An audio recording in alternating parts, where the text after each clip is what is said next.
possible because Okay. as you know, I tend to mumble and fumble. No, I did the same thing. Hello. Does anybody else need an agenda minutes? Make sure you hit the button under the mic to turn it on. And then make sure you get real close to it. To be careful. No, they're up front. Robert's grabbing. There we go. Cool.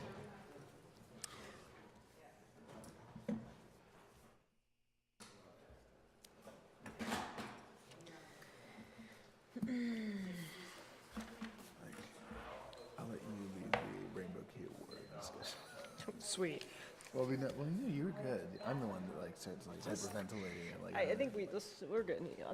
I can help you. Okay. Don't leave me on the. Go slow. Take your time. Yeah.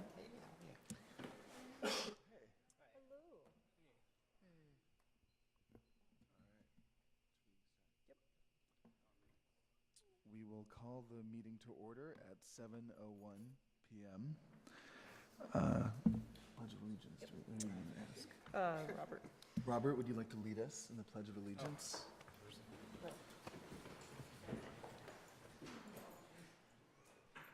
Pledge allegiance to the flag of the United States of America and to the republic for which it stands, one nation, under God, indivisible, with liberty and justice for all.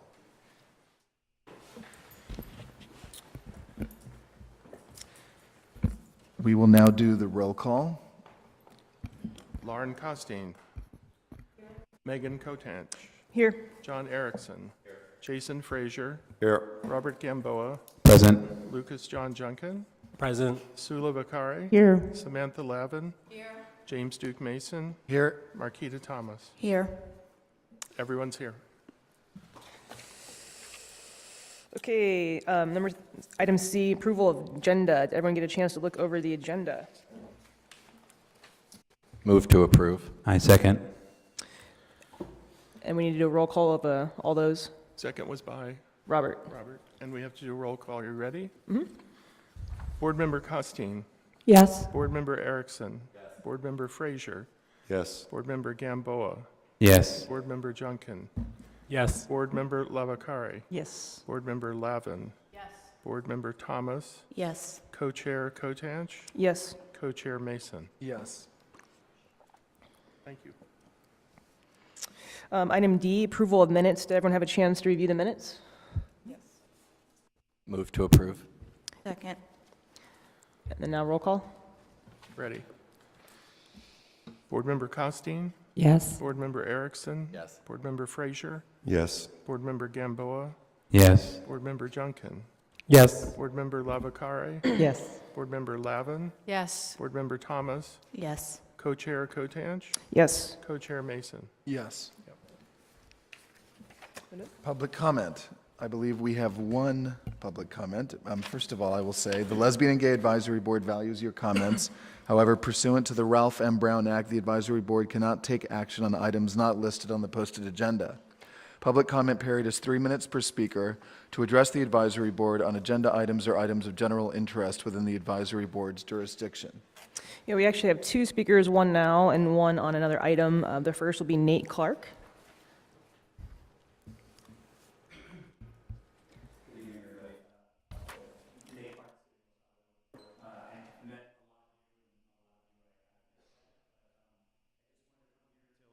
I am going to be serving as your liaison from the Human Services Commission moving forward, taking the reins from Jimmy Palmieri. So I am here. There's obviously a lot of overlap, and if there's anything that LGAB feels like we can work together on, please let me know, and vice versa. So thank you. Thank you, and thank you for coming. Item F, board member comments. Members of the Lesbian Gay Advisory Board may make brief comments such as requesting memorial adjournments. Yes, co-chair. I would like to adjourn in memory of Joyce Campiano. She was my mother's best friend, and she passed of cancer this past weekend. And it's the small thing I can do for my mother, who's grieving right now and who's been a great ally, and her friend was as well to me. So I would like to move in her name, please. consent calendar. I wanted to add an adjournment for Justin Lavelle, Lavelle. He is a member of our community who passed away on the freeway after being forced out of his lift. I have one. I would like to adjourn in the memory of South African spouses Joey Van Niekerk, 32, and Anisha Van Niekerk, 30, who went missing on December 10th, and they were found burned alive not far from their home. They were a lesbian couple in South Africa. Anyone else? So we'll now move on to consent calendar. The current social services funded agencies received the flyer. Yes, it was in the email that went out. Yeah, check this out. So do we have to vote? You have to just vote yes to accept, to receive and file the consent calendar item. I'll make a motion. I'll second. Can I second? Yeah, I can second. Yeah, Second. Roll call? ready?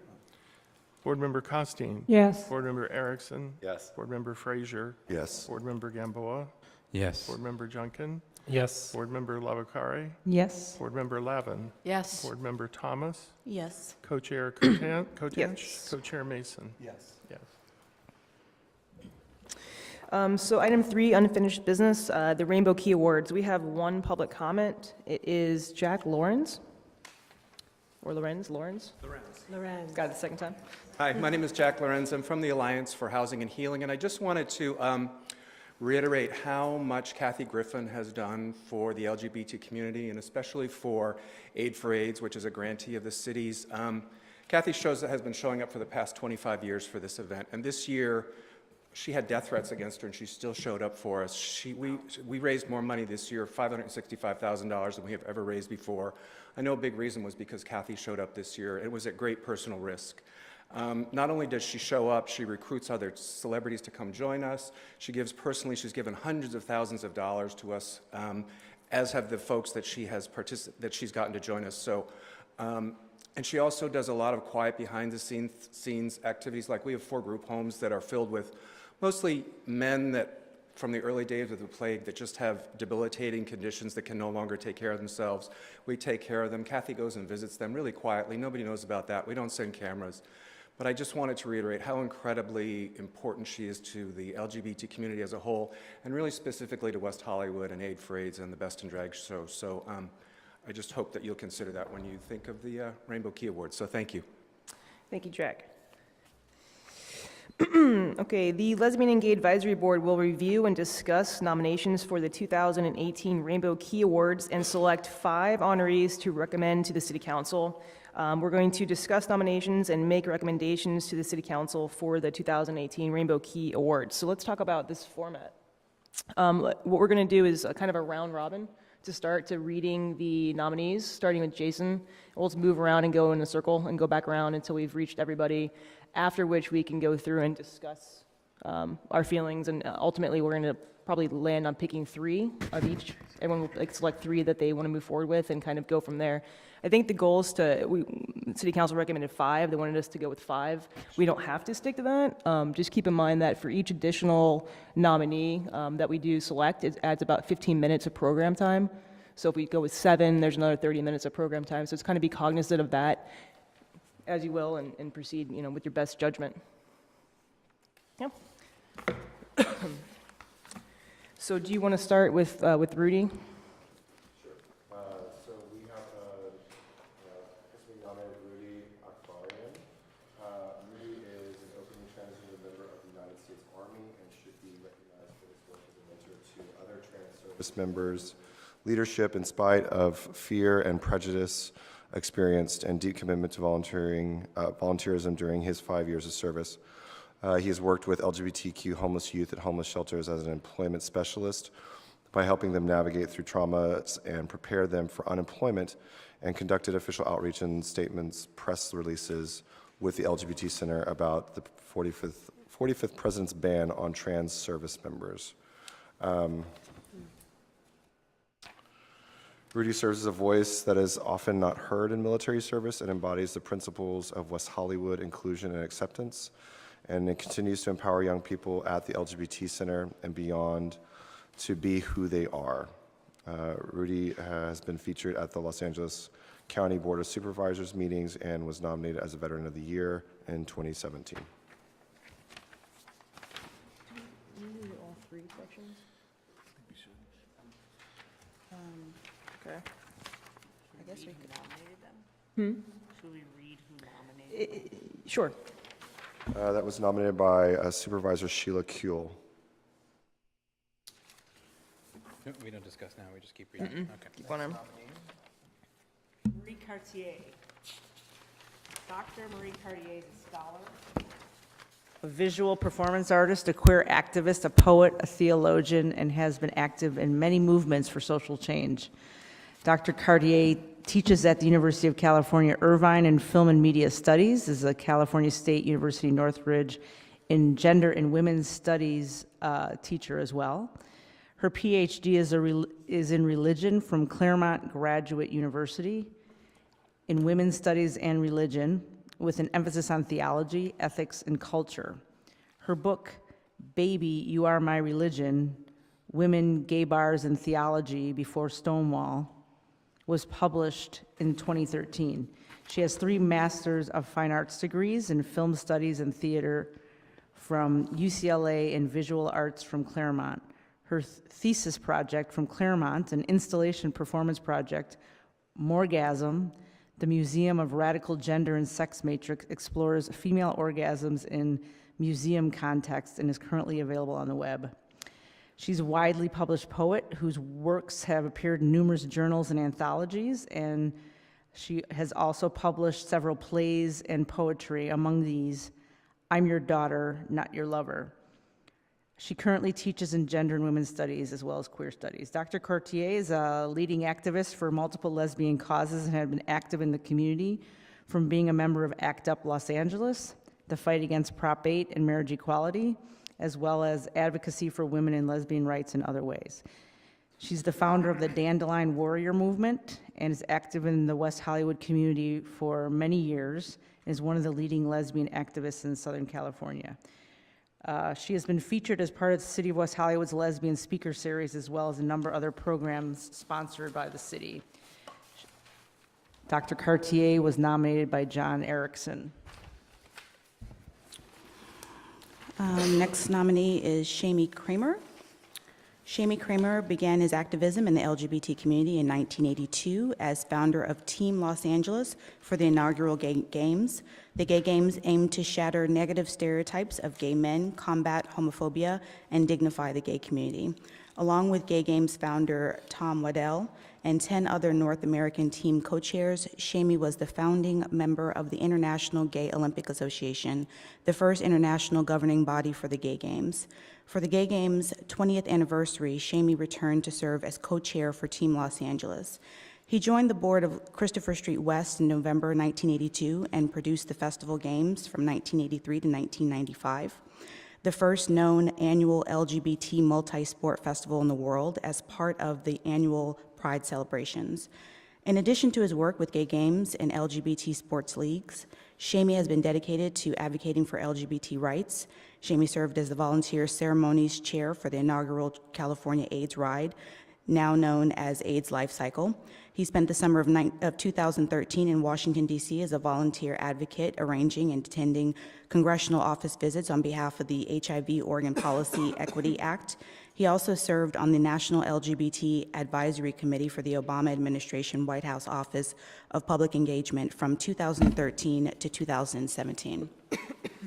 In 1982, Shamie led Team Los Angeles to become the largest out-of-town contingent with 147 athletes. 20 years later, in 2002, Shamie returned to serve as co-chair for Team Los Angeles, where he led a contingent of more than 650 local area athletes and artists participating in Gay Games 4, Sydney 2002.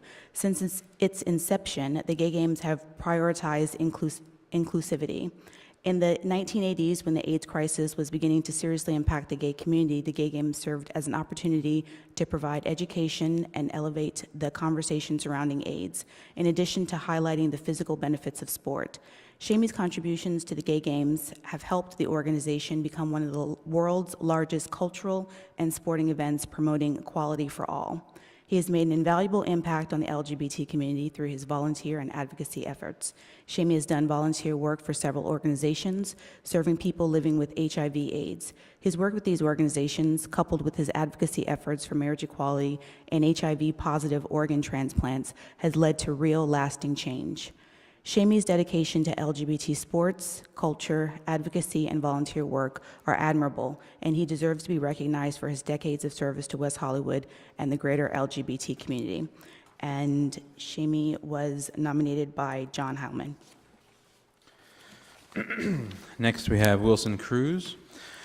Wilson Cruz is an out actor and activist and West Hollywood resident who has been a strong advocate for the LGBT community since he first appeared as the gay character Ricky Vasquez in the popular show My So-Called Life in 1994.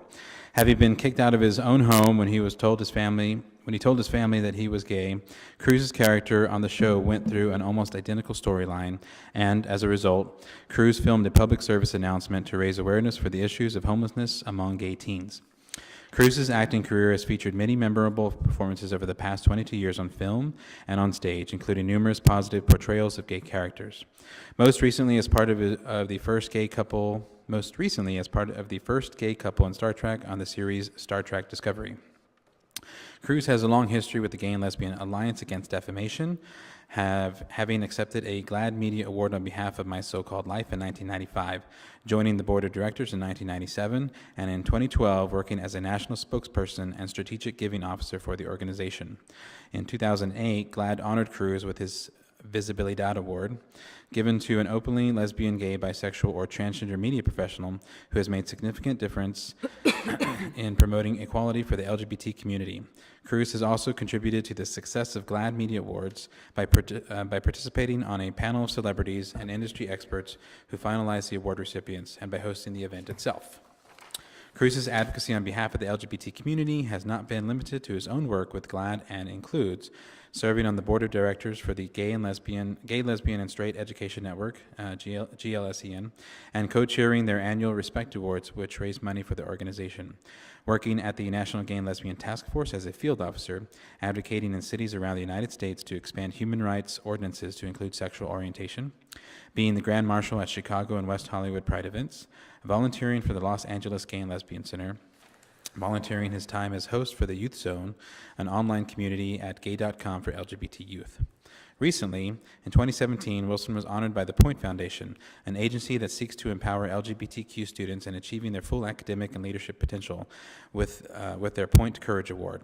In October 2017, the Los Angeles Blade referred to Wilson as a change maker, a survivor, and a role model to a generation of gay men, particularly gay men of color, who needed empowerment and a strong voice, and it's an apt description. In January 2018, Wilson was a special guest at a fundraising brunch for the Celebration Theater, and he continues to give his time, energy, and voice to a variety of causes that serve the LGBTQ community. And Wilson was nominated by Corey Ruskin.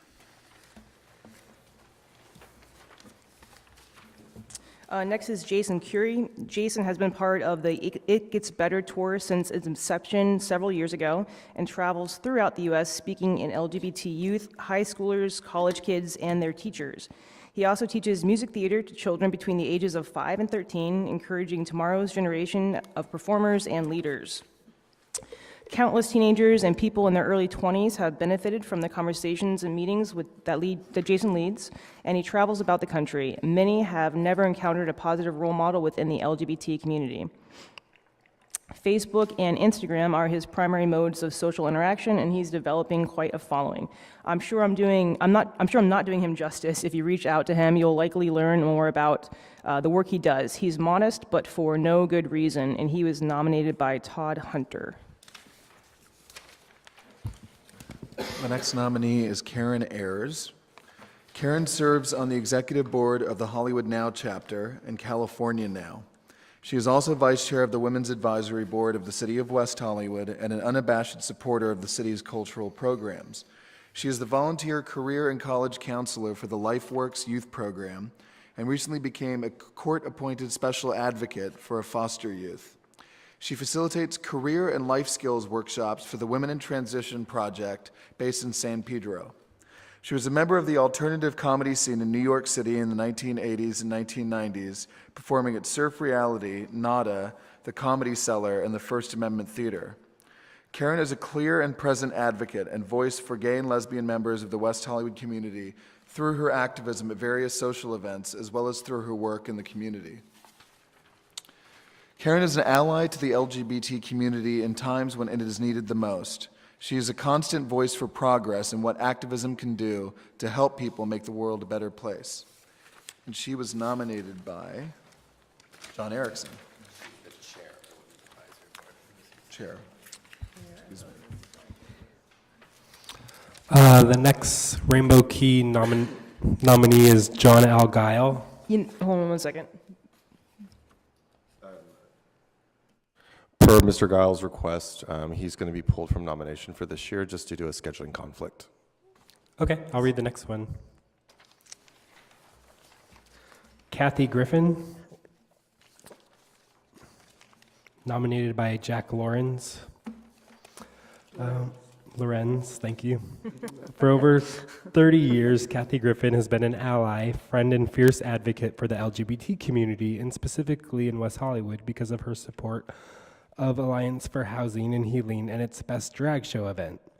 Kathy has opened the show for nearly 25 years, and as a result, the show has raised over $5 million to fund HIV and AIDS services for members of the West Hollywood community. Not only has she shown up for the event and performed, but she has donated tens of thousands of dollars of her own personal funds to guarantee the success of the event.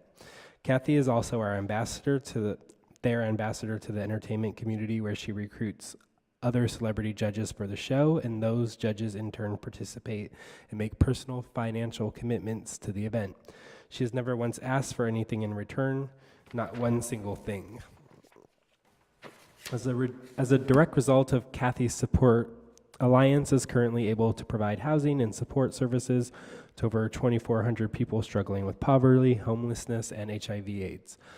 Over the past 25 years, as a result of the matching funds from the Best in Drag show, over 25,000 West Hollywood residents have been direct beneficiaries of Kathy's professional and personal gifts. The benefits received by West Hollywood residents have taken the form of rental assistance, utility payments, non-prescription medications, social services, health insurance payments, food cards, and meal services.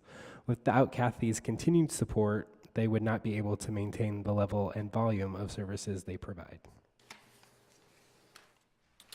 The next one is Rosa Manriquez, IHM. Rosa grew up in a very religious Mexican Catholic household, filled with a family and lots of love. Even during the most trying times, when there was very little money, everyone was fed because, quote, donde came uno condos, excuse my Spanish.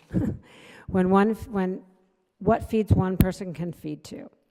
Rosa Manriquez, IHM, is a retired Roman Catholic sister at the Community of Immaculate Heart of Mary, as well as a retired recreation professional for the city of Los Angeles. Ms. Manriquez is a third-generation Angelina who resides in East LA with her 2 daughters and 3 grandchildren.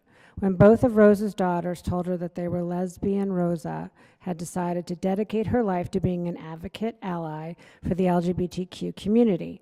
Rosa is a member of a Mother of Good Counsel / St. Agatha Church, where she serves as a lector and Eucharist minister.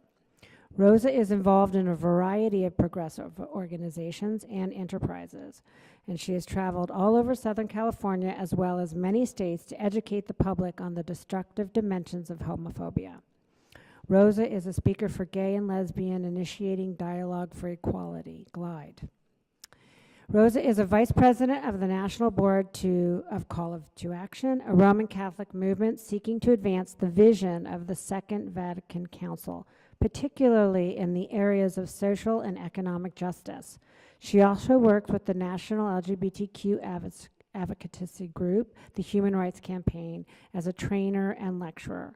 Because of her daughters, the definition of family has expanded, and now she has 2 daughter-in-laws who have taught her the definition of unconditional love. Rosa is a rich woman because of her family and she has always had gay family members. The difference today is that she knows that forcing them to keep their sexual orientation a secret is not acceptable. It is destructive. It is cruel. She would not allow strangers to call her children names or brand them with labels. Rosa believes that love is love and family love is unconditional. She was nominated by Natalie Mignon. The nominated person is Matt Palazzolo. I hope I'm saying that right. Matt was appointed to LGAB by West Hollywood City Council member Abby Land, and then reappointed by John Duran and served for 8 years. He also was active in local politics, hosting an event to promote Sam Borelli's candidacy for a city council seat in 2013, and also promoting former council member Jeffrey Prang, who now is Los Angeles County Assessor. His activist work included involvement in the No on Prop 8 movement, which included a protest rally drawing more than 12,000 people opposed to the ban on same-sex marriage in 2008. The scope of this nominee's contribution, limitless. Matt's impact on WeHo will be forever felt. He was a force of nature for good. Matt was an integral part to the West Hollywood community as well as the LGAB. This award is critical in remembering him as well as honoring his life, which ended too soon. Nominator is John Erickson. Our next nominee is Brian Pendleton. So Brian Pendleton is a Los Angeles-based philanthropist, activist, and entrepreneur. As founder and board member of Cause Force, he used his personal experience, entrepreneurial vision, and motivating style to lead a workforce of over 150 employees, deploying programs that raised over $800 million for life-saving research and care for premier institutes around the world. Adding other professional efforts, he has raised over $1 billion for charity. In 2013, he sold his company and now volunteers his time mentoring, supporting, advising individuals and organizations. You also may know him because he spearheaded the movement to include a march as part of the City of West Hollywood's annual Pride Parade last year, which would become Resist March, which brought 100,000 people to West Hollywood. In regards to his impact, Brian is a force for good. He's unwavering in his advocacy, and this is weird because I actually wrote this because I'm the nominator, so I'm just going to speak as myself. Unwavering in his advocacy for LGBT rights and helping make the world a safer place for all of us. He's been a part of West Hollywood's history for quite some time since he moved here, and has been making a positive impact in not only raising money for causes, advocating for AIDS advocacy, LGBT rights, but numerous other social programs. And he's made a difference in, I think, the life of everyone in this community. And I nominated him, so. I'm going to pass because I'm having a coughing fit right now. Bambi Salcedo. Bambi's most recent employer was Children's Hospital Los Angeles. She spent 8 dedicated years as the Health, Education, and HIV Prevention Services Coordinator at the nation's largest and most experienced clinical program providing multidisciplinary health care and services to trans youth. Her remarkable and wide-ranging activist work has brought voice and visibility to not only the trans community, but also to the multiple overlapping communities and issues that her life has touched, including migration, HIV, youth, LGBT incarceration, and Latina communities. Through her instinctive leadership, she has birthed several organizations that created community where there was none, and advocate for the rights, dignity, and humanity for those who have been without a voice. Bambi's work as a collaborator and a connector through a variety of organizations reflects her skills in crossing various borders and boundaries and working in the intersection of multiple communities, as well as the intersection of multiple issues. Bambi has served and participated in many local, national, and international organizations and planning groups. This work mediates intersection of race, gender, sexuality, age, social class, HIV status, immigration status, and more. Bambi has participated as an inspiring keynote speaker in numerous state and national conferences, university and organizations, as well as a workshop leader and panel member. Her powerful, sobering, and inspiring speeches are warm, down-to-earth, and her warm, down-to-earth presence have provided emotional grounding and perspective for diverse gatherings. She speaks from the heart, as one who has been able to transcend many of her own issues to truly drop ways of being and coping that no longer served her, issues that have derailed and paralyzed countless lives. Her work and experience evoke both tears and laughter, sobriety, and inspiration. Her activist public speaking has ranged from testifying to government bodies, human rights and social justice organizations, universities and colleges, and national and international conferences, and is a featured speaker in various demonstrations and rallies.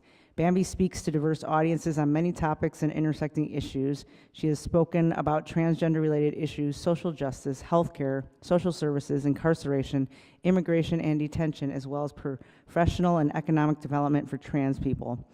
In 2012, Bambi had been invited to participate in several panels at the White House, including the 2012 for Women and Girls National HIV/AIDS Awareness Day, and in 2015, Transgender Women of Color and Violence, and LGBTQ People of Color Summit.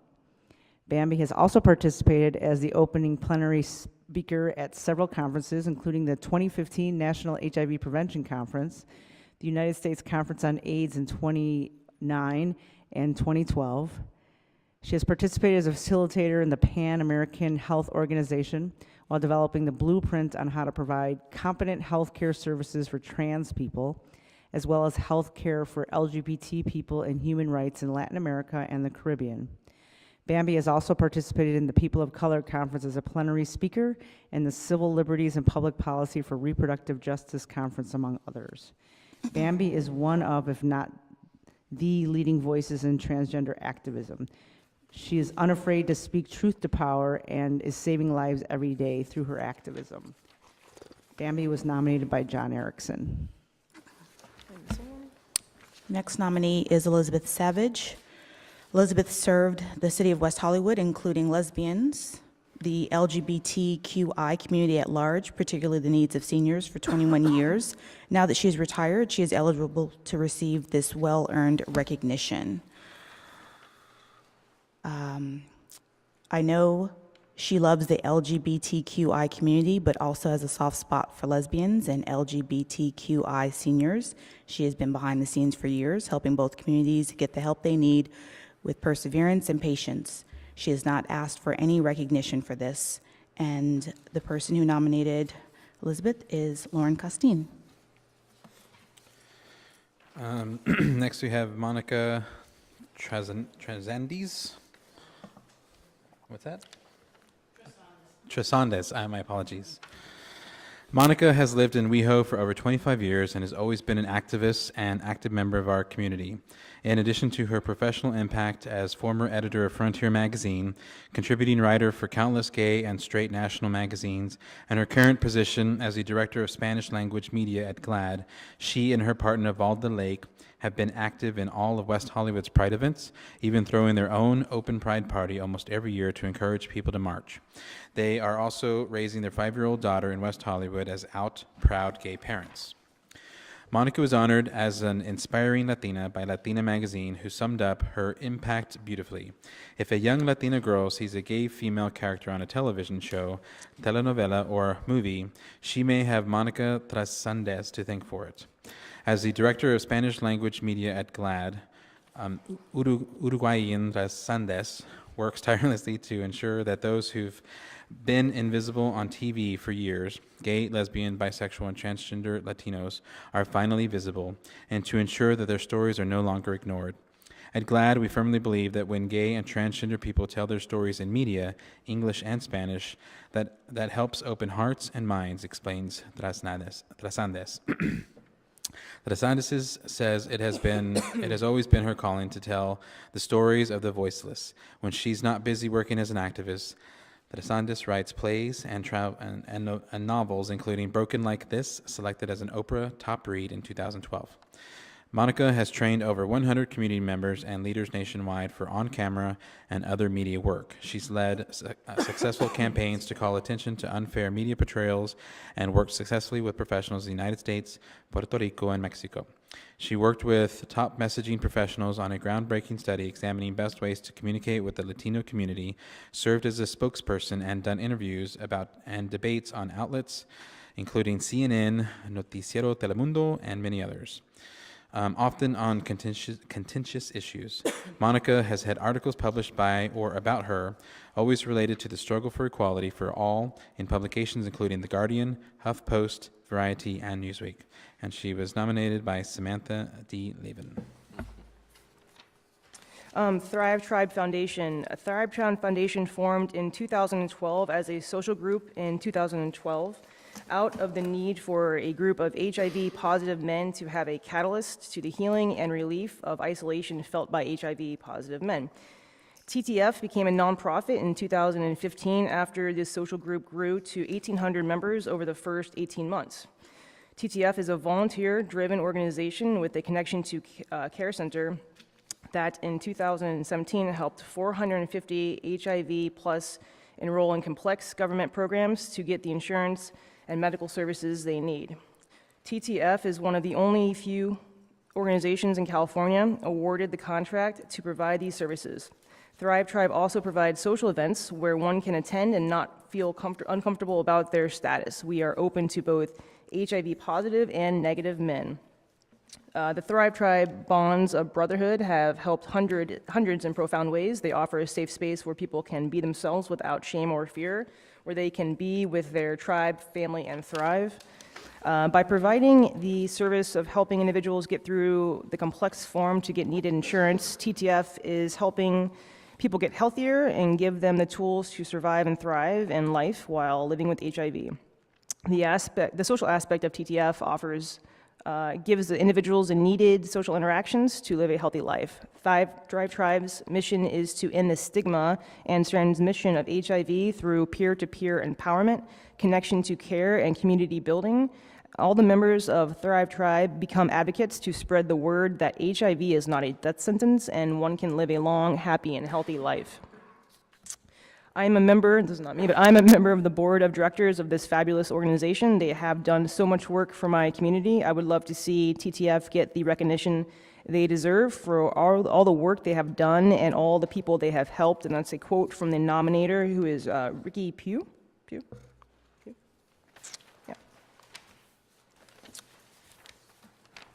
The next nominee is Rick Zuber. I believe that's the pronunciation.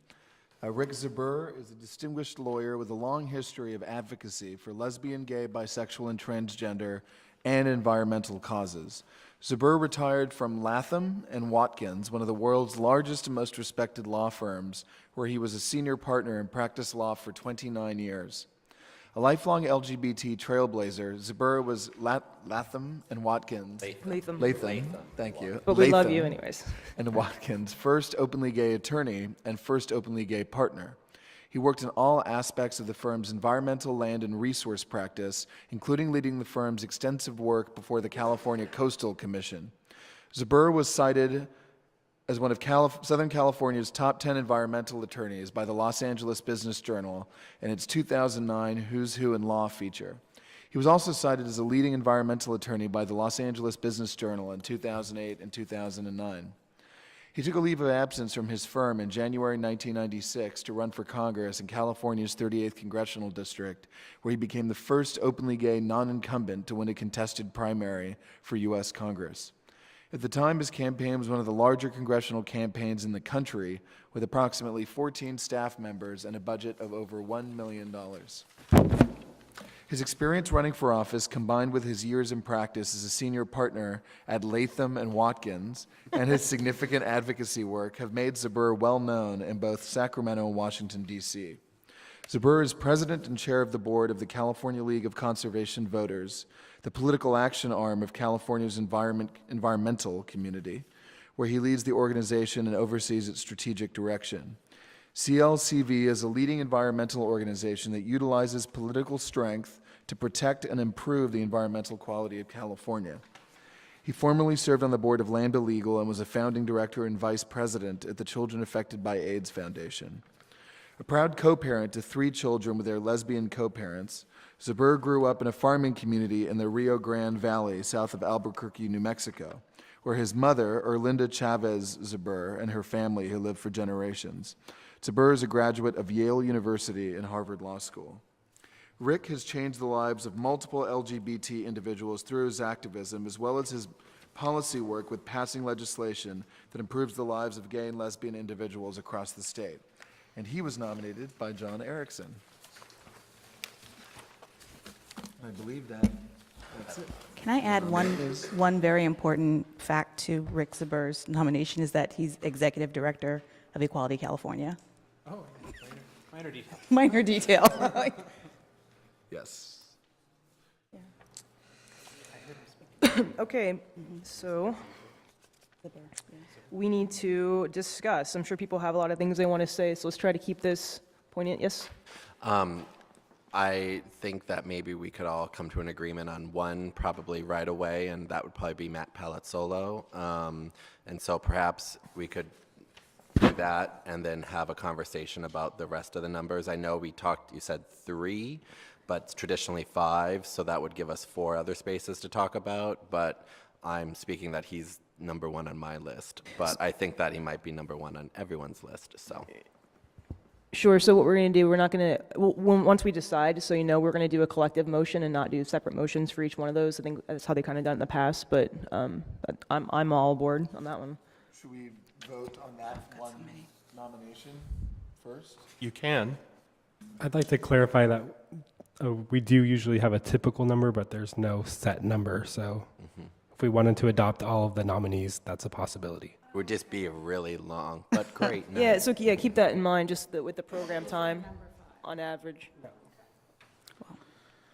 And didn't you want us to pick our top 3, and then we would see how? That's our request, that you pick Yeah. 3. So we can we're not taking 3, we're pick your 3, and then we can kind of deduce from there. So we're not stuck with a list, because there's what, 16, 15 on here. If we're going to go down to 7 or 5, you know, let's have a good starting spot. But should we, that's not including Matt? Correct. Okay.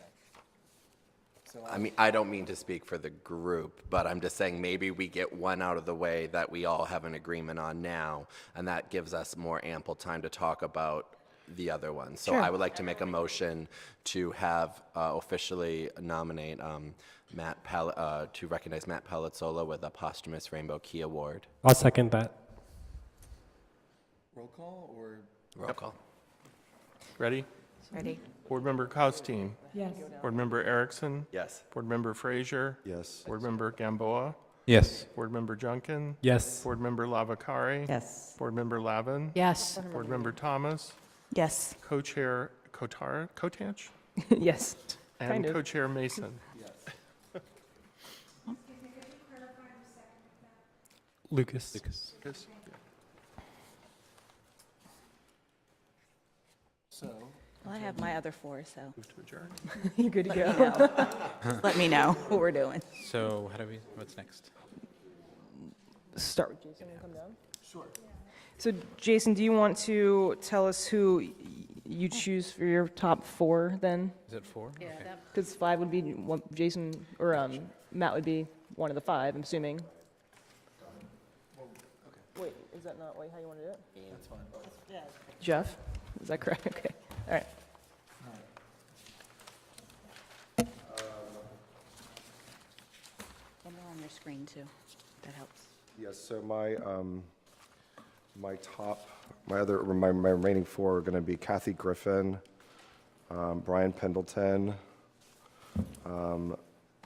Rudy Akbarian, and Elizabeth Savage.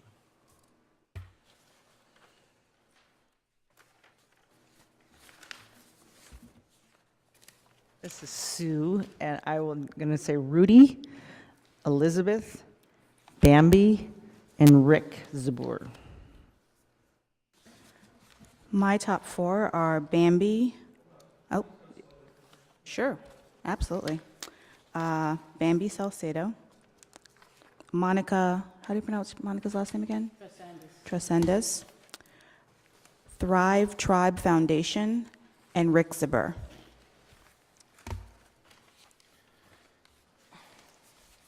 My top four are Shamie Kramer, Kathy Griffin, Brian Pendleton, and Bambi Salcedo.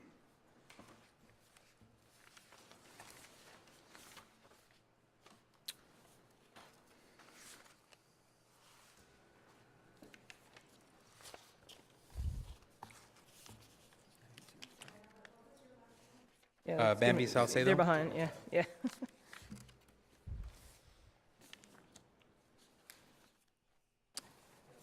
Good, okay.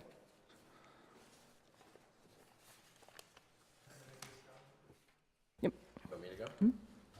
All right. My top four are Brian, Bambi, Karen Ayers, and Marie Cartier.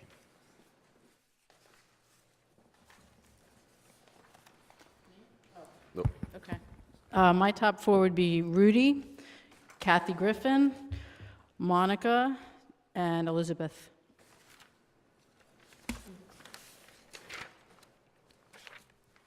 Okay.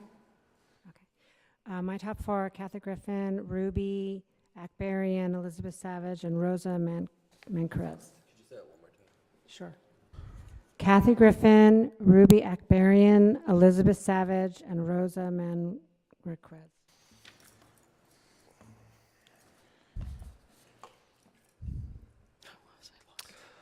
Rick Spur, Elizabeth Savage, Wilson Cruz, and Rosa Manriquez. I just want to say that this is even harder than last year, and last year we ended up having to recognize 7 people because this is impossible. But I would like to nominate or vote for Elizabeth Savage, not Matt Palazello, Brian Pendleton, Shamie Kramer, and Kathy Griffin. 4, right? Ready? Okay. Yeah, it's tough. I feel like everyone deserves to win. My 4 would be, since we have to, Kathy, Elizabeth, Rudy, and Monica.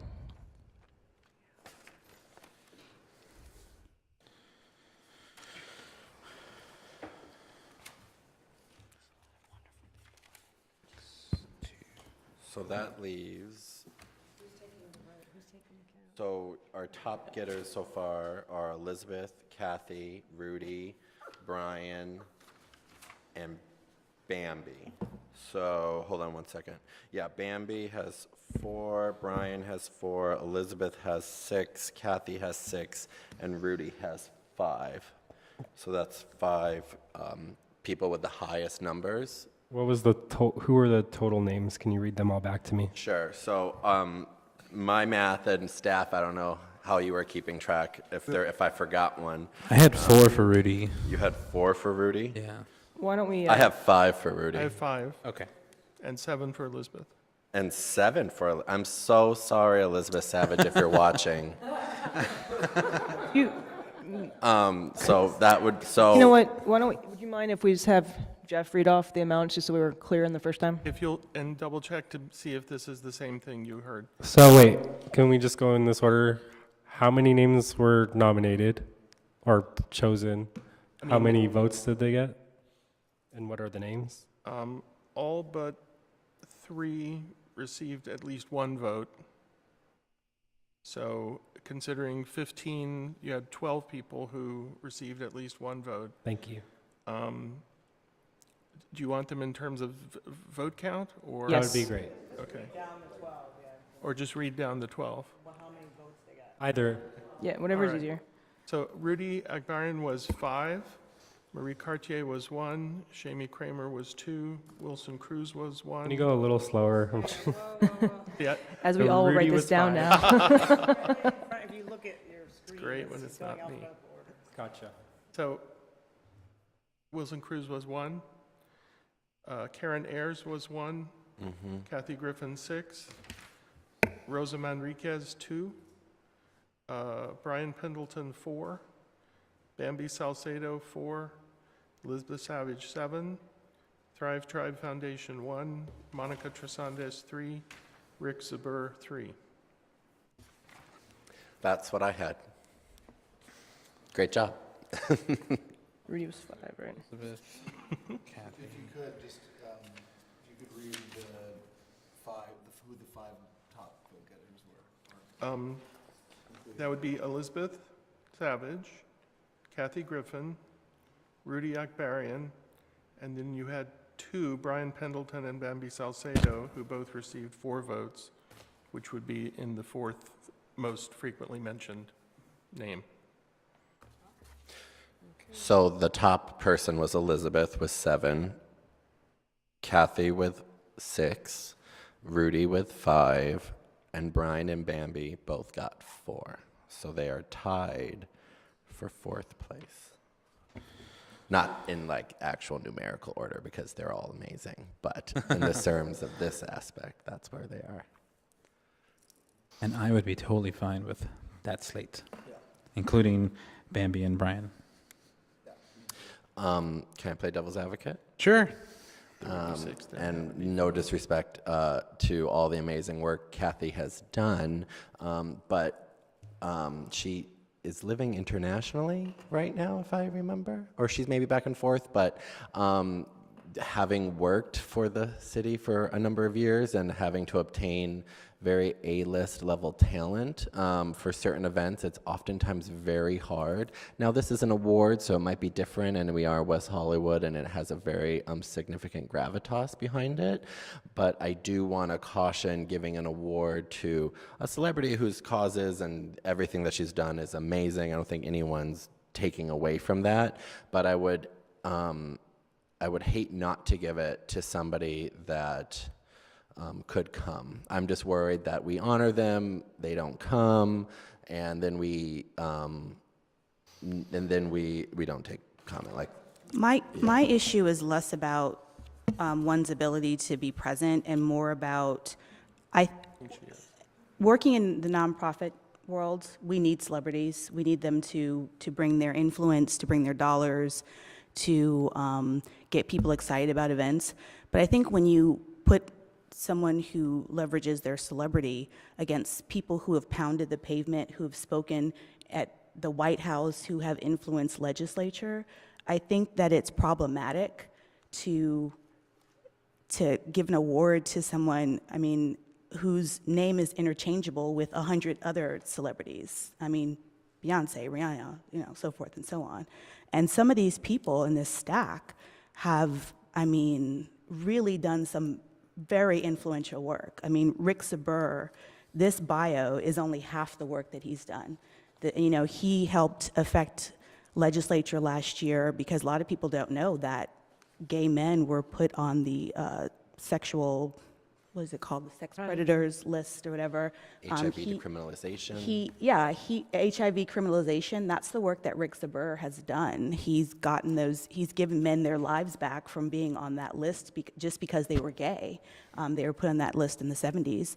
And so I think when you look at someone who can easily write a check and easily make a phone call, I don't think that their efforts, not to be overly dismissive, but I don't think that effort, I think it just pales in comparison to people who affect real change. I think that can I chime in? Mm-hmm. I think the timing is off for Kathy this year. She's just had a really controversial year, and excluding the issue where she took the photograph with the president's head. Not that we love our president, but I don't necessarily agree with that. And just excluding that, she's gone on a YouTube rant and accused one of her friends, Andy Cohen, of doing cocaine, and I just don't really think that, I don't know why that was relevant or something that she felt she needed to share if she had a grievance with one of her friends. I think that it's a personal issue, and I just don't want to bring that type of energy to a very symbolic award show for the city this year. I just think maybe next year it would be a better time. I just think that as a board, and I really kind of want to echo what Marquita has been saying, is that there's a reason why these people we might not have known. Like I had to look up your nominee, and I was like, oh, I know her, but I've only seen her. But I know her because of hitting the pavement, doing this really grassroots activism stuff, working from the bottom up. And look, I never thought I'd be in a position where I'd be saying I don't want to give an award to Kathy Griffin or Beyonce or any one of these amazing social justice warriors who use their celebrity for whatever reason, right? But I think as a community, what makes our community strong isn't A-list talent, but rather the people in the weeds doing this really critical work. And Rick Spur has that background. Everyone has that background. So I think we need to have a conversation on what that looks like. I mean, John Guile is the same way. I mean, and it's, you know, we removed his name, but it's, you know, he worked his way up and what he's done, I mean, just here, you know, so I don't know if that's a conversation the board would like to have, but I think that we need to seriously consider not only them coming, right? That's a huge thing. But B, what, you know, is there someone else? I will say, just playing devil's advocate, that part of these events, or part of Rainbow Key specifically, is that we always try to have as diverse, you know, a selection of recipients as possible. And for instance, like last year, even though Cleve Jones wasn't able to be here in person, you know, he was a more well-known recipient than some of the other recipients. And I think, you know, of course I would much prefer that, of course I'd prefer that she be there. Preferably, hopefully she would be here in person if Kathy were to be a recipient. But I think it's important to have, you know, some of the unsung heroes who finally are getting the recognition they deserve. But then I also don't think it hurts, especially if she's here, to have someone, you know, present and receiving an award who can, you know, also attract some, you know, some attention to the event. So not that we would be doing it for that reason, but I think that there's no question that, you know, it would raise the profile of the event. And like I said, you usually have recipients who are more well-known than others. So I'm just playing devil's advocate. Yes, we want people who haven't had recognition previously to get the recognition that they deserve, but I don't think having a high-profile recipient hurts the event. I'd like to play devil's advocate too. I was actually moved by Jack's nomination and everything that he wrote about what she's done. And that's why I ended up not voting for her, not because of who she is or any of that, honestly. I wasn't even thinking, I was like, wow, she has done all of this, just like everybody has. But that to not nominate her because she's A-list and might get a lot of other things or not be able to show, to me is not a reason. A reason is to keep looking at the candidates, what they've done, and how they've helped us. And because of her status, she does help in a lot of ways, as Marquita mentioned, is very helpful in just bringing recognition. And I think when someone's having a bad year, that's not the time to abandon them.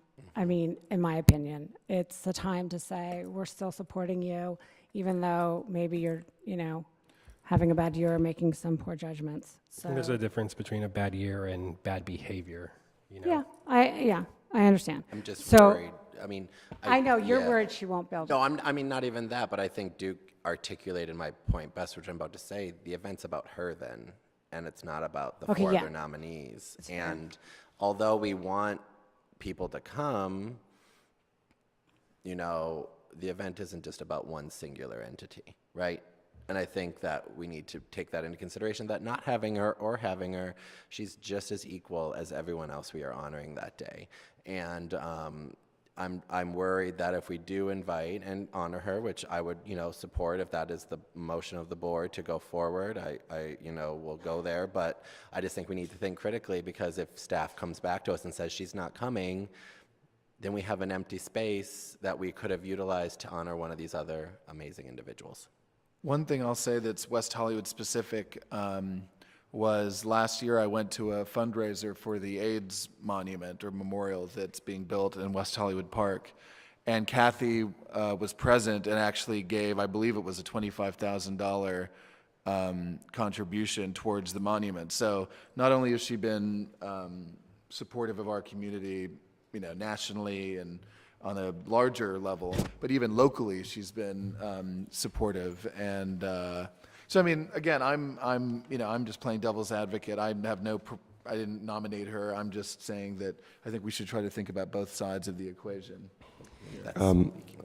Just wanted to chime in here. I think that everyone's points are very valid here, and I agree with John, is that everyone who was nominated for a reason, right? Kathy's work that she's done for the community is her work. That is what she's able to do. She's not a lawyer, she's not Rick Zaber, but she gave her contribution in the best way that she knew how, and she's done tremendous work. Now, I know Jack is here, and I know there's a lot of conversations about whether her commitment level is actually she's able to show up. I don't know if Jack can kind of speak to that, or if we're allowed to let Jack speak to whether or not she would be available. Yeah. I don't know if it's point of order. So I asked Kathy if she would accept this award before I nominated her, and she said she would be here. Great. I was at her house on Sunday. She lives here in Los Angeles. She doesn't live internationally. I'm not sure why you would think that. But yeah, she lives up just off Mulholland. Okay, well, So, if she's showing up, then that's fine.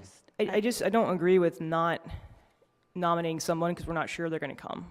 I mean, that's up to them, and we can't guess. I mean, No, someone who's not I agree famous could with not that. show up. I just don't think that's the right way. I also don't agree with the idea of not choosing a celebrity because it's a celebrity. So if we're going to do that, then next year there's no celebrities either, or the next year. I just don't think it's fair to do it 1 year.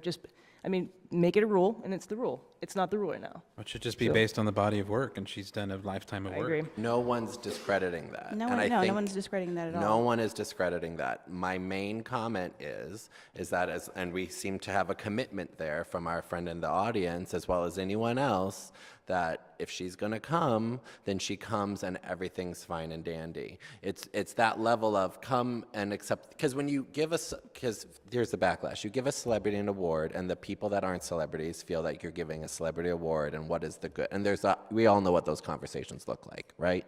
But if she's going to come and show up and be present in the community then and take part in this celebration, then, there's something to say to that for her showing up, right? And her body of work is unquestionable, right? That's not the issue. But I have a big problem having planned your actual Rainbow Key Awards, right, is getting someone to be there. And it's glad to have a partner in doing that staff could utilize, and making sure. And we also haven't even set a date yet, so that's, right? Do we have a date? No, the bigger issue for me is that, we have a transgender veteran who admittedly I didn't vote for because there were so many great people. It was just really, really hard. Last year was the deadliest year for transgender people. We've talking about a transgender ban, all this sort of thing and whatever. And we've got a transgender veteran that who possibly would not receive the award because we're giving. No, he got 5. Rudy's in He there. got 5 votes. Rudy's number 3. Okay. He's in. All right. I just want to make sure that. Yeah. Okay. So. All in all, I'm just going back to my original point of whether it's Rudy or whether it's Jason or whether it's Karen or whatever. I just picked Rudy because Rudy was on top. But I just have such a problem with giving somebody an award because they wrote a check. I just don't get it. Well, I don't get it's it. not just a check. I mean, the visibility that's given to organizations, like they are using their voice the best way they know how to bring visibility to get more people aware of what the work that Aid for AIDS is doing. Like that alone, like for them to do that is, they don't have to. Yeah. Like they can do it for some. Do you understand what I'm saying? I put much more weight into people actually using their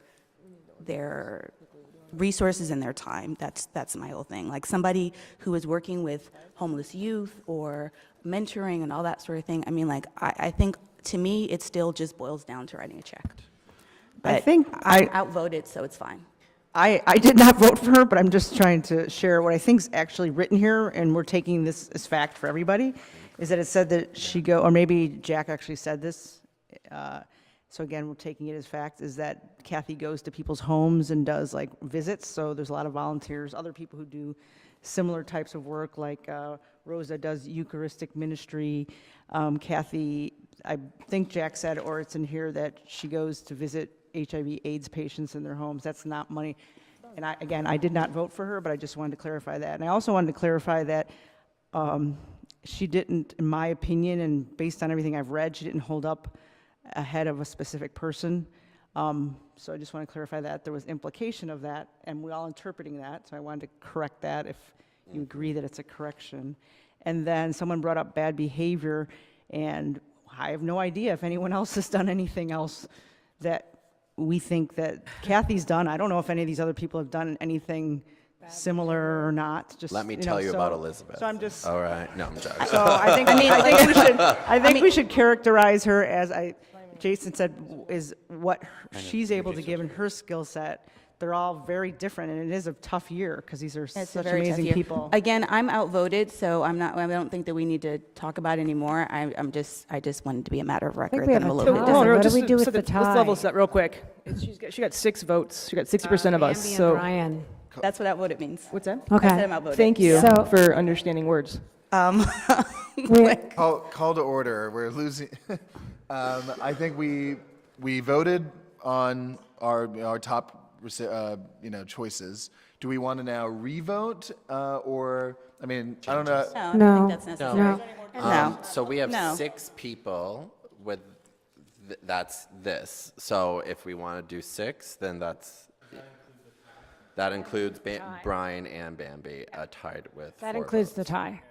And The 6 is Matt. Matt has already been approved. So it's, I'm sorry, no, 1, Should be 2, 6 3, total. 4, 5, 6 total. We would be giving 6 total Rainbow Key Awards. Including Matt's posthumous. Yes. So there's 5 recipients plus Matt's posthumous. I'm fine with 6. Yeah. That's fine. Yeah, sure. So Matt got all 10 votes. Elizabeth got 7. Kathy got 6. Rudy got 5. Brian got 4. And Bambi got 4. I also just want to be cognizant of diversity here a little bit too. We need to think about that. So we have We're diverse. 3 men and 3 women. So I just want to make sure that we're not, we're being very cognizant We have because 2 we are a people of very color, is that right? diverse community. Yeah, we got 2 trans. No, I know. I just want to make sure that we're all taking that into account. We have 2 Yeah, we're people of good. color. Is that right? Okay. Yeah. Great. So I would like to make a motion to formally, I don't know, what would you say? Honor, The slate. accept, or Award. award. I would like to make a motion to award the 2018 Rainbow Key Awards to Elizabeth Savage, Kathy Griffin, Rudy, Brian Pendleton, and Bambi Salcedo. And I'm sorry I forgot Rudy Akbarian. Second. And Matt. And Matt. Well, Matt's already been approved. Oh, We already right, took right. care of that. Who was second? Second. Okay, that was Lauren.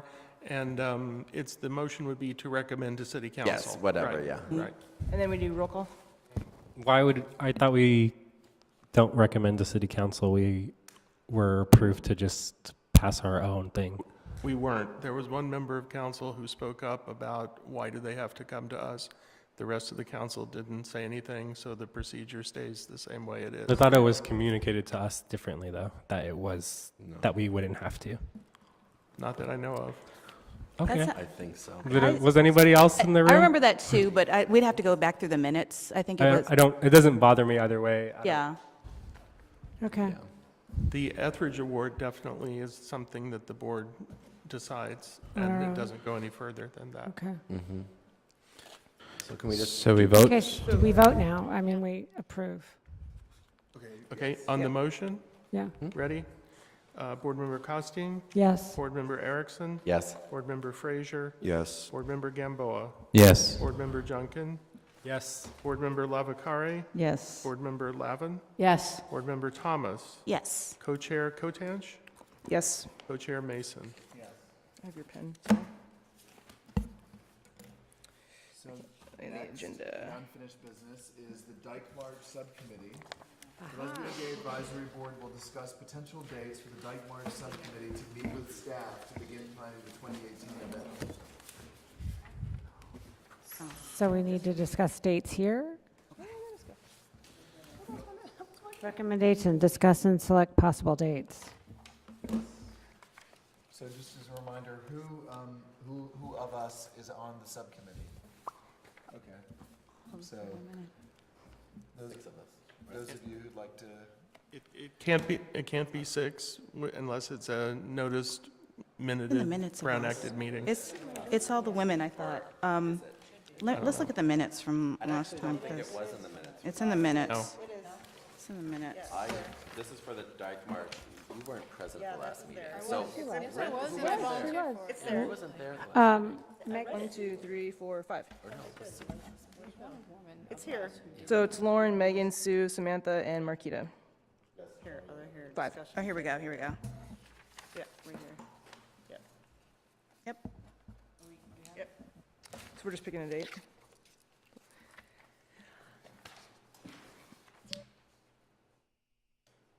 those of you who are on the subcommittee, if you want to discuss your availability Wait, with each who's other. on the subcommittee? All of the women. I thought that was the Etheridge Award. No, it says, you move to designate the lesbian members of the board as a committee to make, oh, you know what, you're right, that is the Etheridge Award. Who wasn't here at the last meeting? I was not. No, You were not. Yeah. there was one female member of the board that wasn't here. I was here. I'm not sure. No, I think we were all here. I knew you were going to do that. But we just, So who, we're trying to figure out who's on the Dyke March All the subcommittee ladies. so that we can make a meeting. So I don't understand why there's no list. Where is the? Because I remember I was the only male-identified member of the LGAB on the Dyke March subcommittee, and all of the female-identified members of the LGAB were the Melissa Etheridge Award. So that's taken care of. But I remember. Oh, that's right. What? Did you sign up for the Dyke March subcommittee? I don't think you did. No. So the members of the Dyke March subcommittee were Sue, Marquita, Lauren, Samantha, and myself. Because that was 5, because you didn't do it because I was obviously over the limit, right? I don't recall. I don't remember, but I know one. not in the minutes. It's not in the minutes. And that works for me, I actually. mean, so. if you want to be on it, you're more than welcome to. I got so many subcommittees. I got subcommittees for my subcommittees. Okay, that sounds right. Does that seem wrong? We're working with the staff, right, with this one, so, yeah, it's, yeah. So what I heard was Megan would not be on the group, so it'd be the other 5. Is there a But we'll date be on the Melissa staff has in Etheridge mind? committee. Just, do you guys have any date in mind that you'd like to work with the subcommittee? We don't have a date. We wanted to get this clarification. If it's easier, we can send out an email to the subcommittee now that it's established and get some recommendations. Thank you. I like That'd be that. great. Okay, perfect. Thank Who's you. on the Melissa Etheridge committee then? I'm That- confused. Is that the same thing, or that's just Yeah, automatically that's- us? Okay. All, yes, All the women. all the lesbians are. Yeah, Having a call, right, to go over yeah. Who's scheduling the call? or I think staff will be taking. Okay. I think the staff was facilitating finding a time for the call for the Melissa Etheridge Award. Okay. Great. All right. I believe that's. There we go. I got it. Yep. Got it. Next up, new business. There is no new business. Excluded consent. There are no excluded consent calendar items. Items from staff. Just wanted to acknowledge participation by Board Member Gamboa and the homeless count. Thank you very much for your participation in that. The unofficial numbers from the count will be released at the Human Services Commission meeting on Tuesday. So if folks are interested in, hearing more information about the count and then information, we take part in the next step, which is the demographic survey, which we presented to you, the analysis from last year. And that will be taking part in the next couple of months. So just thank you for your participation. David, can you email that presentation or those numbers out to the board? I caught that horrible cold or whatever was going around, so I was not able to participate. But and I can't go to the Human Services Commission meeting, but I would really like to know that information. So if you could send it out to us, it'd be great. And you're referring to? The homeless Or count. that will be presented at the Human Services, if you don't mind. David, do you mind reminding us how often you go out to do that count? So the count's annual now. Annual. The point-in-time count is annual, and we just began participating in the demographic, which is the more in-depth, where we engage community members. Last year was the first year we did that. We plan on participating annually with that from now on. Okay. Any other items from staff? Is there an update that you can share, David, about the homeless breakout meeting for the city council had on Monday? I didn't get to go, and I was really curious about that discussion. So and you can view it now. It is, I think you can view it on YouTube. They were going to do it separate from there was a council meeting prior to that. The meeting, we had a panel of experts that came, and it ranged from our local providers to representatives from Sheila Kuehl's office. The majority of the meeting was spent getting the information from the panel. Council then did the round robin with questions. There was limited discussion. I think it is good. I think it was a lot of information for folks to take in addition to, providers, county representation. We had representatives from the sheriffs. We had a few different legal resources there. So it was a lot of just information shared. The discussion, there were questions, but the discussion was fairly limited. So it'd be worth it if you're interested to view it online. Okay. Yeah. Thank you. No public comment, I believe. So, thank you. Items from board members. Are there any liaison reports? I was unable to attend the Transgender Advisory Board meeting last night. Did anyone else go? I know there was some talk about as many LGAB people going to that as possible, but I wasn't able to make it last night. No one went? Okay. I'll be there next month. All right. If we want to start with Jason, we can go around for any other comments from board members. I wasn't able to do, hello everyone, I wasn't able to do the homeless count because I was actually in Mexico City with the Gay Men's Chorus of Los Angeles. They did a exploratory committee that went out there to meet with Coro Gay Ciudad de Mexico for a collaboration that they will be doing in October. They'll be bringing members, about 50 members of that chorus to LA for a performance. The groups, Gay Men's Chorus LA and Mexico City, did a joint performance at an LA tourism event sponsored by LAWA. So it was great. That's the next steps for us. Thanks. Nothing for me. I had a meeting with LA Tourism. They were so thrilled with that event. They were like, so sad you couldn't be there. I was like, but I knew about it. So I was like, I know it was a great event. So kudos on that. Just wanted to let everyone here know that Christopher Street West has launched its executive director search.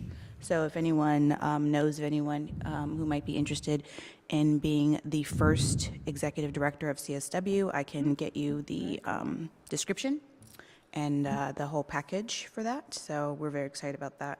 Yeah, wow. Huh? Just the release just went out yesterday. Also, March 1st is LGBT Night, the Kings. And the Los Angeles Gay and Lesbian Chamber of Commerce is doing a mixer in the event suite Hyde, which is owned by SBE, at the Staples Center. So we'd love it if you'd come out for that. It's going to be lots of fun. Yeah, cool. All right. Hey, a couple of things. I am the chair of the UCLA's LGBTQ Affairs Committee for the entire university. So we actually have a representation of every facet of the university, which is about 85,000 people. So it's a really great opportunity, and we have opened up a spot on this committee for a community member, and this is somebody that is engaged with the Los Angeles area, that's LGBT, and can bring outside information into the school and help the students and the staff and the faculty cross-engage. So if you or anyone you know might be interested in this position, it's just one meeting a month, and please let me know, because I think all of you are amazing people. Secondly, the homeless count was a really kind of exciting thing. I have to admit, I was never a fan of the homeless count. It's not something I think.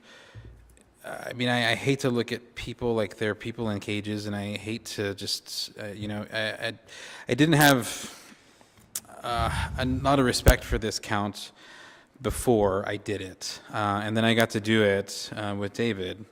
And it was a whole nother world to see it from this side, and actually to get out and see the people. I mean, we see them all the time in passing, but to actually see them and count them and see this number just rise. I think in our little area we had 19 as it was.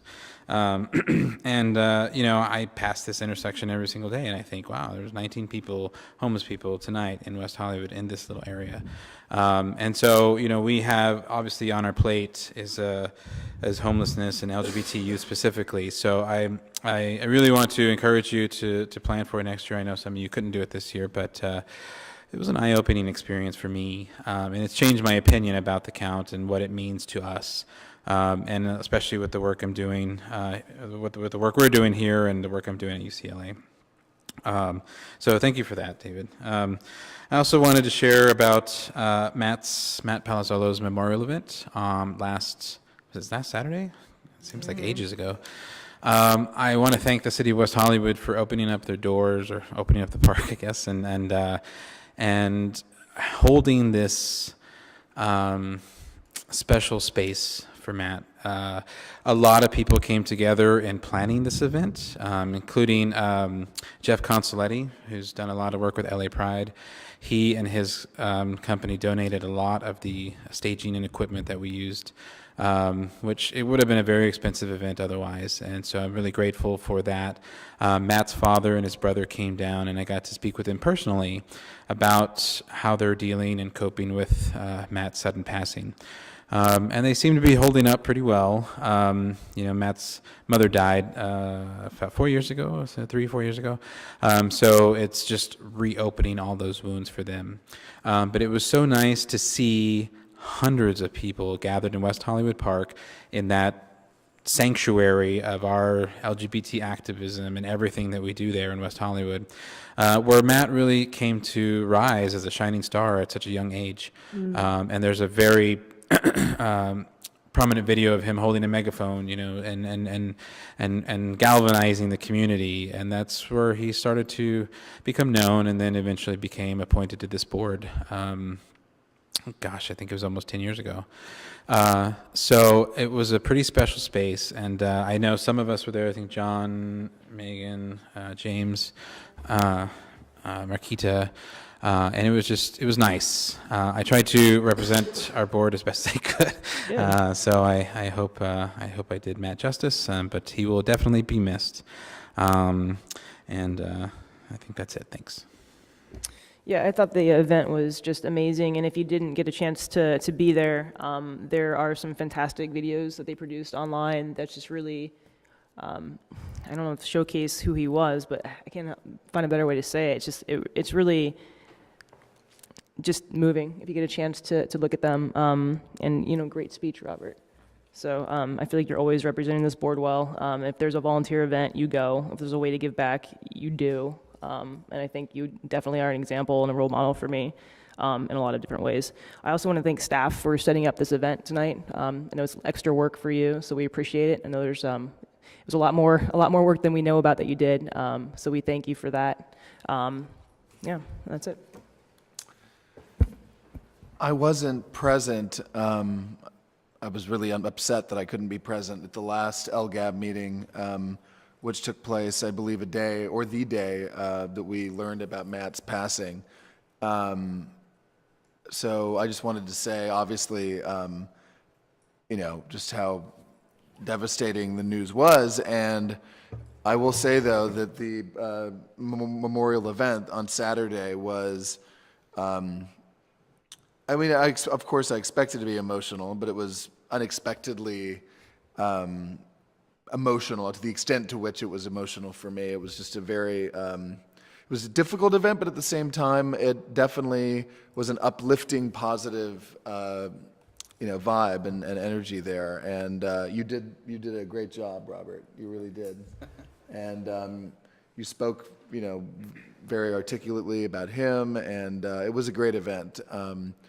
And I feel lucky that I was able to be there. And of course, I just wanted to acknowledge Matt and all the incredible work that he did. So that's about it.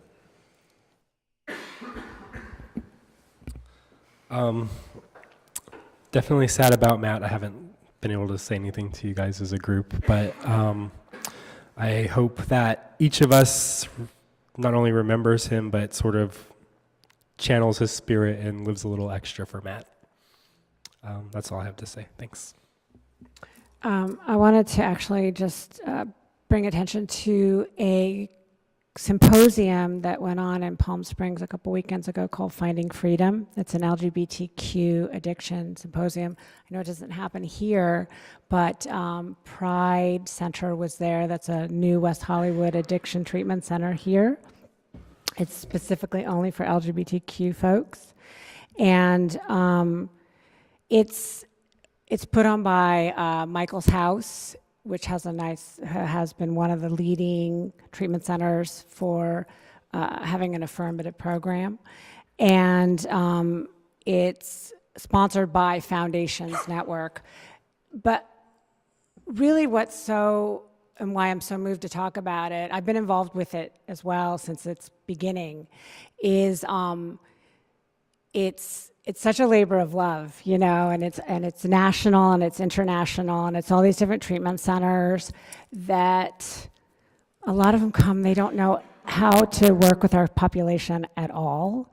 And they keep getting, more and more LGBTQ folks into these addiction centers, and they're reaching out, they're wanting to learn. I'm talking to more centers about how to work with our community in an affirmative way, not just to be friendly, but actually digging into the trauma. We have high rates of addiction, higher rates than our heterosexual counterparts, all of these things. So it's a really amazing event, and I just think that you should all know about it. And also, when I was thinking about it, it's like the fact that there's so much awareness around it obviously is for so many reasons.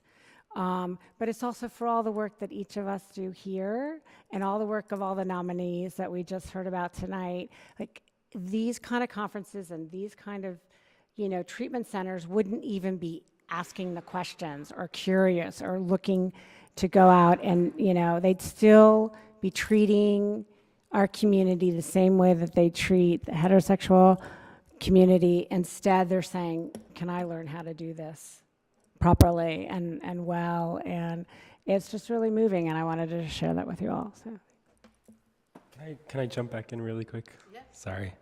Can I add an item for our next agenda for the Lesbian Coffee Shop? And I'd like to invite Jackie Rocco from the city's Economic Development Department, who's heading up what's going to happen with that next vendor, to come speak with us if she's available and let us know what she's doing in terms of the RFP and anything else that we can do to make that a lesbian space. This one. Did you get it? Is it still available? From my email exchanges with Jeff, she's the person who's working on that. So, sorry, from my email conversations with Jeff, the most information I have is that she's the person in charge. So if we could put that as an item on the agenda and possibly invite her to the ALGAB meeting, I think that would be a great way of just getting it going. Can I just also say that it might be useful to also talk about public safety, because a lot of vendors that have utilized that space don't stay because of there's no security, and there's a huge I don't know how to say it, risk with people coming in and out in an unmonitored space in the council chambers, because this is a public space. It was open during the day, so people could come in, utilize the restrooms, obviously, but having worked here as well, I've had a numerous amount of altercations over there with, unfortunately, homeless individuals who might have attacked staff in the past. So I know coffee shops, the owners, I think we're on number 3 now. Mm-hmm. Yeah. in talking with all of the owners, they've had to actually lock their doors to the public entryway from the council chambers and just have the one that's on San Vicente. So it might be worth having a conversation that if that does become, or a lesbian coffee shop, what type of public safety opportunities will be available, especially if we're inviting women, girls, LGBT people to matriculate here in an open space that is unmonitored. Thank you. Okay. I don't think I have anything to add except to say that I just want to honor all the nominees because I think they were all incredible. And I appreciated the spirited conversation that we were able to have, and I'm really happy with the results. But I just wanted to honor the people who were actually nominated. So that's it for me. Thank you. And let me just, actually, very quickly, I wanted to add to that and just say, you reiterate again how difficult this really was. Like I said, last year was almost impossible. We ended up having to recognize 7 people because it was just too difficult. And the same applies here. It's just so many incredible nominees. So, Yeah, it's very tough. Okay. I have a couple of things, so bear with me. I want to thank everyone that came out to the Women's March a few weeks ago. I don't remember how long it was ago because I've kind of blocked that part out of my life because it was 3 weeks ago. See, there you go, I don't even remember. But 750,000 people came out again strong to show up and voice their opinions. Last year was actually over 1 million people. We weren't really allowed to say that, so but I'm saying it now because we can. We've gotten approvals, but so it just shows how strong I think we are here in California, and I know board members were there. I want to thank Sue for the work with HRC Los Angeles and for coming out. The Vagina Monologues is coming up next week. We are co-sponsoring this event. It's put on by myself, who is the president of Hollywood Now, and a group of activists and actresses. It'll be right here in the council chambers. If you came last year, it's a fundraiser for Planned Parenthood. Tickets are $15, and we're almost sold out, actually, so that you can imagine the type of event we're able to have. In regards to the bisexual subcommittee, we met earlier, and we wanted to see if staff would be able to reach out and talk to David about doing a walkthrough of West Hollywood Auditorium. They would like to potentially bring their summer dance to West Hollywood Auditorium and hold it here, but they need to see the space first. It'd be very similar to how Boom goes around and what that looks like, and I think it'd be a really great next step with our continuing relationship with that subcommittee, and it's important. But before we really dive into the feasibility of co-sponsoring that and offering that up to the City Council for their ultimate approval, I want to get their buy-in first. So I'm happy to work with Jeff or whoever, and we can do a walkthrough. In regards to Harvey Milk Day, which is coming up in June, I would really like to know, or maybe at the next meeting, or see, it's March already, April, we could hear from arts and culture staff on what they're planning to do. Sometimes that's the event where they kick off One City, One Pride, being May 22nd, but if there's anything planned and how we could help, that would be great. Andrew's planning to come to the March meeting. Wonderful, and maybe this will lead into my other comment about starting to talk about setting up an artist grant in Matt's name. I spoke with Andrew before a council meeting a few weeks ago. I know we talked about it at our last meeting, but will he be addressing that topic as well, or? Yeah, I would like to agendize that for our March meeting to start setting up conversations with the Arts Commission to set up a grant for young LGBT artists that the city would do in perpetuity and offer annually, and it could be built into the structure when we look at the trans artist grants that we sat on this past year, but it's a grant that I think would be really useful to set up in his name to remember all the work that he did. Also, if staff could come back maybe in the future with potentially having and holding our June meeting in the June Mazer Lesbian Archives. I think that's a really important historic space to have maybe our June meeting during Pride Month, and it's newly renovated, and we need to, I think, utilize and publicize it a little bit more because it's often kind of the best kept secret in Southern California. The details and archives there are limitless. So maybe in April we could come back and talk about if we could have that. I really do want to thank you because it was my motion that that did the televised meeting, and having done the WAB televised meetings, I know how much work it is, so thank you very much for doing that. And then I just wanted to say that Matt's memorial, Robert, you did us all so proud. And there were a lot of speeches. It went on for so long, and it was so powerful because everyone had something really important to say. And, you know, I got to work with Matt as staff mostly before I came on the board. And I'll never forget, after the Pulse event, I was back here setting up the memorial, and he just gave me a hug, and it was all right. And so many people talked about that. Like, he gave the best hugs. And I think one thing that if you felt like you had that special bond with Matt, people told you to believe that, because you really did have that with everyone. And I just want to say that we all felt something special, and if you weren't able to make it, that was really said a lot, and to believe that relationship that you had with him. And then in regards to my last item, if we could talk maybe internally with setting up some conversations with the special events policy that we've been going back and forth on. It's been since August. I know that it could diverge into, I think, conversations with the finance department with what were really the policies, because they're already implemented. But maybe the chairs and myself, we could set up a meeting with staff and really push that forward. So if we do the bisexual dance in West Hollywood, they just know everything that's a part of those policies that aren't really out there. Any other board member comments? And with that, I would like to adjourn the meeting at 8:35. We need names. And yes, we would like to adjourn this meeting in memory of... Who were named earlier. Yes. Yep. Thank you very much.